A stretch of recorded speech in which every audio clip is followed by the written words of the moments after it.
होता ये इलाली साहब कि पाकिस्तान प्रेशर नहीं ले पाता सर।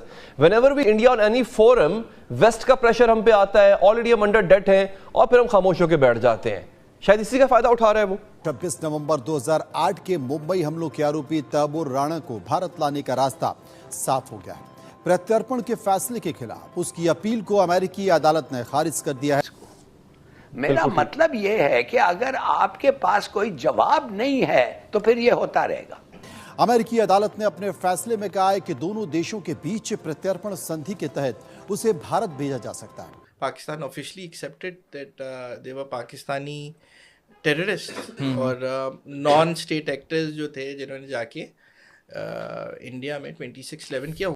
26/11 26 नवंबर 2008 मुंबई हमले पाकिस्तान और इंडिया की तारीख में स्याह धब्बा। भारत के चाहे मीडिया के लोग हों चाहे उनके पॉलिटिशियंस हों, कई तरफ से जो स्टेटमेंट्स आई उससे यही लगा कि वो लोग कोई खास इंटरेस्टेड नहीं है कि एक बार फिर ट्रेड ओपन हो। और फिर दुनिया जानती है क्या हुआ, उसका असर सबसे ज़्यादा जो पाकिस्तान इंडिया करीब हो रहे थे, करीब हो चुके थे अली भाई, बहुत इतने ज़्यादा करीब हो गए थे। हमारे एक्टर्स वहाँ जा रहे थे, वो लोग यहाँ रह रहे थे। हालात पहले से बदतर मालूम होते हुए नजर आ रहे हैं। सियासत ठीक करते करते मुआशी बहरान गले पड़ता जा रहा है कि 2008 से लेकर 2024 तक पाकिस्तान के कर्जों में कितना इजाफा हुआ है वो सुन के सारे पाकिस्तानियों ने दांतों तले उंगलियां दबा ली। जिन्होंने इसको एक्सेप्ट किया कि ये हाँ इधर से ही हमला हुआ। Pakistan officially accepted that they were Pakistani terrorist और नॉन स्टेट एक्टर्स जो थे जिन्होंने जाके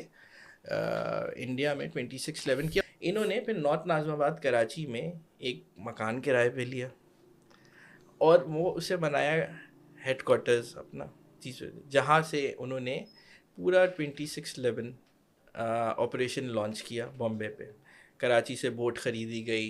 ये वो सारी चीज़ें जो पाकिस्तान ने एक्सेप्ट की हैं तो अब हम बात कर सकते हैं, क्योंकि मैंने वो 73 पेज की जो रिपोर्ट थी ना वो पढ़ी थी पूरी की पूरी। इंडिया गवर्नमेंट ऑफ इंडिया की तरफ से जो लॉन्च दी गई थी उसके अंदर बहुत सारी डिटेल्स थी और वो हमने भी प्रोवाइड की। देखिए नेशनल सिक्योरिटी एडवाइज़र थे जनरल दुरानी उस ज़माने में, he accepted it, he went to India. General Pasha actually went to India for a day's visit, but obviously unfortunately ये लोग गए, इन्होंने एक बहुत बड़ा टेररिस्ट वाक़या, मतलब इन्होंने बोट का इंजन खरीदा, बोट बनाई, पूरी बोट बनाई।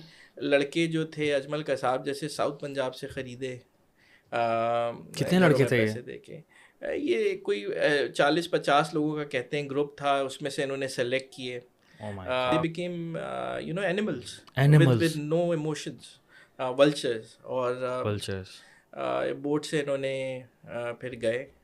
उससे पहले इन्होंने एक रैकी की हुई थी बॉम्बे की, किन किन जगहों पे इन्होंने किया और फिर दुनिया जानती है क्या हुआ। उसका असर सबसे ज़्यादा जो पाकिस्तान इंडिया करीब हो रहे थे, करीब हो चुके थे अली भाई, बहुत इतने ज़्यादा करीब हो गए थे। हमारे एक्टर्स वहाँ जा रहे थे, वो लोग यहाँ रह रहे थे।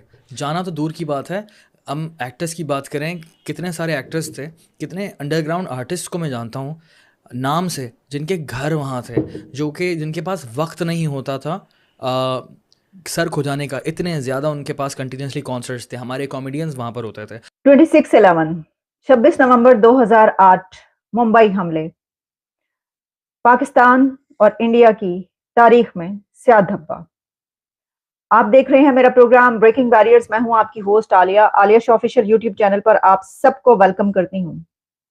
मुंबई हमले को 15 साल गुजर गए, लेकिन अभी तक पाकिस्तान और भारत के बीच के ताल्लुकात बेहतर नहीं हो सके। लेकिन क्या ये रिलेशंस बेहतर बनाने के लिए कोशिश की गई? सब कुछ जानता है, लेकिन हो सकता है ऐसी कुछ चीजें आपने ना पढ़ रखी हो या आप ना जानते हो। जैसे कि इन हमलों से पहले एक अलर्ट जारी किया गया था और ताजमहल पैलेस होटल के मालिक को ये बताया गया था कि हमले हो सकते हैं। ये किसने बताया था? ये अलर्ट किसने जारी किया था? और इसी के साथ ये कि थोड़ी जरा इसकी टाइमलाइन में देखेंगे। लेकिन सबसे पहले हम बात ये करेंगे कि क्या वजह हुई कि ये हमले हुए और लश्कर-ए-तैयबा के दहशतगर्द वहां पर पहुंचे। उन्होंने वहां पर ये हमला किया और 166 इंडिया के लोग अपनी जान से चले गए और 3 दिन तक ये दहशतगर्दी जारी रही। और मुंबई जो कि इंडिया का दिल है और ताजमहल होटल पैलेस जो है वो एक इंटरनेशनल लैंडमार्क जिसको कहा जाता है, वहां पर 3 दिन तक ये दहशतगर्दी की लपेट में रहा ये सब कुछ। और जो दहशतगर्द हैं वो 38 आवर्स का ट्रैवल करके वहां पर पहुंचे और उनके पास खाने पीने की अशिया भी थी और उन्होंने बोट्स के जरिए ये ट्रैवल किया। ये हमें कैसे पता चलता? हमें ये पता चला जैसे ही टेलीविजन स्क्रीन्स पर ये सब आना शुरू हुआ, क्योंकि जाहिर है कि जब इतनी देर तक एक सीट जारी रहे तो फिर लाइव जो है आपको वो पता चलता है कि ये तो रियलिटी शो है, ये कोई ड्रामा या फिक्शन नहीं है बल्कि ये रियलिटी शो। ऐसे ही होना शुरू हुआ और हमारी याददाश्तों में अभी भी मौजूद है कि उसके बाद जब ये कहा जाने लगा इंडियन मीडिया पे कि ये पाकिस्तान से दहशतगर्द ग्रुप लश्कर तैयबा के जो दहशतगर्द दाखिल हो गए हैं और उन्होंने हमला कर दिया यहाँ पर, उसके बाद पाकिस्तान की टेलीविजन स्क्रीन्स भी इस हादसे और साने से भर गई और वहां पर भी ट्रांसमिशन स्टार्ट हो गई। दिलचस्प बात यह है कि पाकिस्तान के ऐसे कई एक पॉलिटिशियंस और बिग अथॉरिटीज जिन्होंने इसको एक्सेप्ट किया कि ये हाँ इधर से ही हमला हुआ है, ये जो दहशतगर्द ग्रुप है इसने ये हमला वहां पर किया है, और इसमें जर्नलिस्ट भी शामिल थे। अच्छा, अब हामिद मीर साहब जो हैं वो उस जगह पर भी पहुंच गए। मुझे याद है कि 2-3 जो बड़े जर्नलिस्ट थे जिसमें कि तलत हुसैन और हामिद मीर साहब जो है उनकी तरफ से जो है ये बात कही गई कि जब वहां पर जाकर उन्होंने बताया और दिखलाया कि जो अजमल कसाब है उसका ये शहर है और यहाँ पर वो रहता है और वहां के लोगों से भी बातचीत कर ली। अच्छा, ये जो बातचीत है ये फटाफट ही हो गई, यानी कुछ ही देर लगी और ये सब सामने आ गया। तो जब सामने आ गया तो उसके कुछ देर के बाद फिर डिनाइल का जो है वो तरीकाकार शुरू हुआ कि ऐसे नहीं, मन्ना नहीं, मतलब साढ़े नहीं है, गलत है वो। फिर ये कहा गया कि जनाब उसके बाद जो चीजें सामने आती रही कि वो तो ये जो है अजमल कसाब ये तो मुसलमान था ही नहीं, ये तो हिंदू था, ये तो ये था, बहुत सारी चीजें उसके लिए चलती रही। लेकिन वो बात की बात है जब ट्रायल चला, अभी तो हम बहुत पहले स्टार्ट में हैं।